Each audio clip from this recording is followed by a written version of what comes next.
Dune Part 2 is now out playing in theaters. So really quickly, when it comes to Dune Part 1, I waited until the date of Dune Part 2's release date to watch it, since I missed it in 2021 and I found out later on that it was half of a full story. And after watching it a couple of days ago, I definitely like Dune Part 1, but I didn't love it. I didn't fall head over heels for it like a lot of people did back in 2021. I found it to be very much a setup story for the lore, for the politics, for this world building and establishing where we were. And I feel like that took precedence over the story and the characters. But now that Dune 1 has had time to set up their sandbox, Dune 2 allows Denis Villeneuve to finally play in that sandbox. And let's just get this out of the way first and foremost. The visual effects in this movie are perfection. They're perfection. There's not a single imperfection found in these visual effects. The scope and scale of the worlds and environments were very impressive in Part 1, and somehow they are even better here.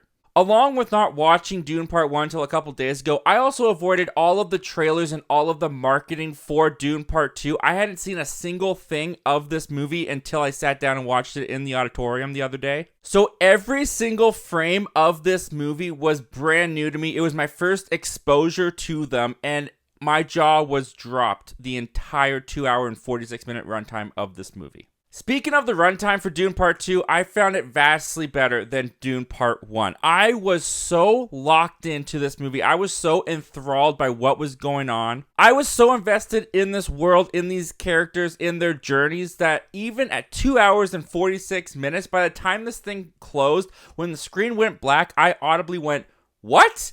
out loud in my movie theater, because I was expecting at least another half an hour of movie to be left when this movie finishes off. I could have sat there for another 2 hours watching more of this story go on. I was so bummed out. So the story of Dune Part 2 picks up right where we left off of Dune Part 1. Paul Atreides is now united with Chani and the other Fremen to learn their ways, while also seeking revenge against the Emperor and the Harkonnens who destroyed his family. And just in that synopsis alone, you can see how these two parts go hand in hand together to complete one spectacular vision. Because where Part 1 was very much a movie about portrayal and defeat, Part 2 is very much a revenge story. And it is fully centered on the character of Paul Atreides. Now, I did not find Paul a very interesting character in Part 1. In fact, I would go as far to say that I found him quite boring in the first part, because he's such a passive character in Part 1. Things just kind of happen to him, and he just kind of goes along with the ride. He doesn't really do anything in the movie. He just kind of lets things happen to him.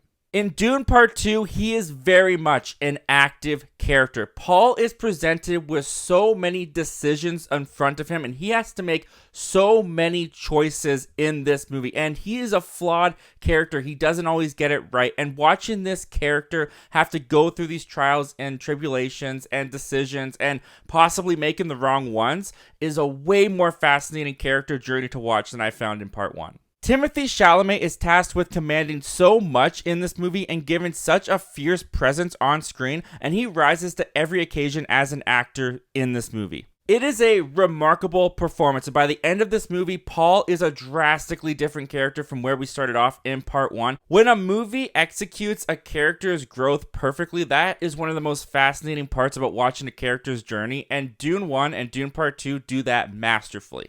Not just with Timothée Chalamet's character of Paul, they do that with almost everybody in this movie. Along with Timothée Chalamet, you've got Zendaya finally being in a Dune movie. That's right, guys. She is here for the whole movie playing Chani. And along with Chani comes one of the most difficult balances of this movie for Denis Villeneuve. Because while this is a revenge movie, this is also very much a romance movie. And the way that they balance the revenge and the romance storylines are perfectly balanced. And a lot of the credit does have to go to the chemistry between Timothée Chalamet and Zendaya. Even though it's a 2-hour and 46-minute long movie, they do have realistically a pretty short amount of time to establish this relationship and get you on board. And not only do they get you on board with this relationship, but you care about them, you are invested in them. And the romance is also utilized to set up some great dramatic elements in the movie as well, because Chani's feelings for Paul as a person also conflict with her feelings of him being prophesized as this chosen one. And with that, you get a lot of great tension also throughout the relationship in this movie. And Zendaya absolutely kills it as Chani in this role. She is given so much more to do in this movie, obviously, than Part 1,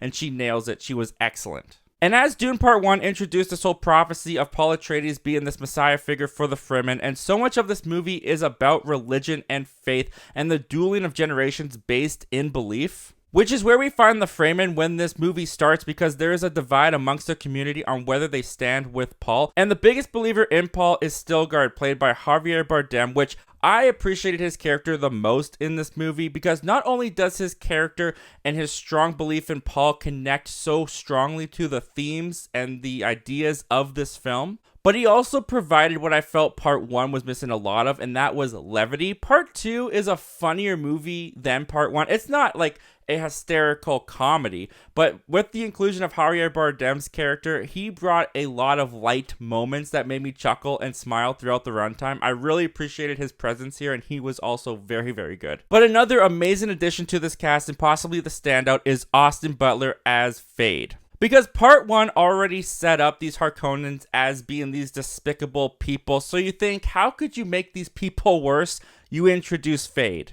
Austin Butler as Fade in this movie is the epitome of ruthless. He is legit terrifying in this film. And Austin Butler holds absolutely nothing back in his performance. He is one of the most memorable villains in recent cinema history to me, because Butler accomplishes this by bringing this sense of calmness and control to his brutality, that when he kills someone, it is often due to the most minor offense, to the point that any time this character shared the screen with any background actor or someone who wasn't talking, I was fearing for their life that he was just going to take that blade out and... But the cornerstone of this film is this idealistic battle that's going on with everybody in the film of where they stand with Paul as being this chosen one. The controversy of his ultimate destiny is what provides such richness to this story and to its themes, while also doing a lot of work to flesh out this world even more. And the action sequences in this movie, oh my gosh, they are astonishing. When people talk about Dune Part 1, it's often described as a slow burn, and it definitely is a slow burn. And there are slow burn moments in Part 2, but they're not slow burn moments as in boring or pointless.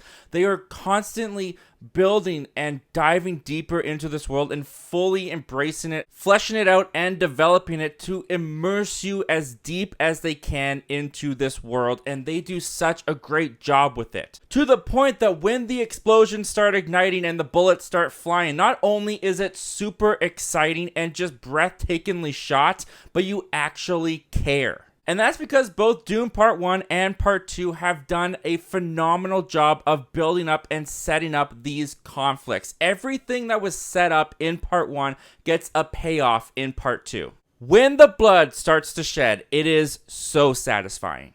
Now, if I had to nitpick this movie for some negatives, because every movie does have a negative, even if you think it's damn near perfect, there were a couple of conflicts that, while they were set up very well and followed through on, when those conflicts come to a head, it is a bit short-lived, and I would have liked a couple of these conflicts to have simmered a bit more. You know, like these people are finally getting revenge on these people that you want to see them get revenge on. Let us simmer in it a little bit. It goes by a little bit too fast, some of these conflicts that I wanted to see play out. Another negative for me, just like, it didn't ruin the movie at all, but there is a plot twist, let's say, somewhere in the middle of this movie. Maybe it's the middle. It flew by so fast, I have no idea where it was at. But there's this twist involving a character and their lineage, and it plays as if this is supposed to be a really big deal, but the movie kind of rushes through it. It kind of just runs over the dialogue to the point that it's kind of a blink and you miss it sentence. And it just feels like a moment that's supposed to have a bigger impact on me than it did, because the movie just kind of breezes over it too quickly. But honestly, those are really my only problems with Dune Part 2. I'm not willing to say that this is one of the greatest movies ever made yet, like you've seen a lot of people out there saying, but it is sci-fi filmmaking at its finest. It is a masterclass in acting, in cinematography, direction, visual effects. It is a movie that left me floored, and it left me floored in a way that's almost hard to articulate. I truly believe this is a movie we will still be discussing and talking about 20, 30, 50 years from now, because it is just that good. And if Dune Part 3 is even half of the excellence that Dune Part 2 is, we are arguably looking at one of the greatest movie trilogies of all time. But we'll have to wait and see if they pull that off. As far as Dune Part 2, they pulled it off in spades, in aces. I'm shocked. I'm stunned by what I was able to witness last night in my auditorium. It is honestly an honor to review this movie, and it gets a strong recommend. This is the strongest they come, man. Anyway, guys, those are all my thoughts and opinions on Dune Part 2. What do you guys think of Dune Part 2? Have you had a chance to check it out yet? Do you think it's one of the greatest movies ever made, or do you think it was overhyped? Comment down below. Let me know, guys. I'd love to hear all your thoughts and opinions about this movie. And if you're new here and you haven't heard, we have a goal on this channel. We want to hit 4,000 subscribers. If you like talking about Dune, sci-fi films, movies in general, we do that all the time on this channel. Consider hitting that subscribe button before you make your way out. We'd love to have you be a part of this community. As always, guys, thank you so much for hearing me out. Go watch Dune Part 2, and I hope to talk to you guys again real soon. Real Dune. Nope, not leaving that part in. Never mind.